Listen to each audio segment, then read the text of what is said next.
Rubbish. কি হলো? দেখুন দেখুন না কাণ্ডটা। সিঁদুর? সিঁদুর এখন আমি কি করে তুলি? তুলবেন না, তুলবেন না। তুলবেন না মানে?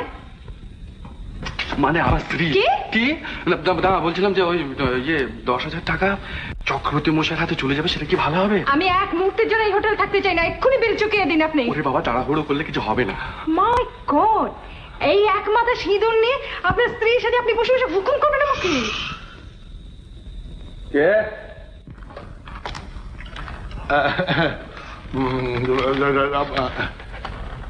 ডাকছেন স্যার? আপনি ওখানে কি করছিলেন? কিছু না, মানে একা মানুষ, বুঝতেই তো পারছেন। হ্যাঁ, তা তো বুঝতেই পারছি, না ডাকতেই যেরকম ছুটে ছুটে আসছেন। কি করি স্যার, মানে কাস্টমারদের খুশি রাখতে চেষ্টা করি। তা করুন, কিন্তু তার বেশি কিছু আশা করবেন না।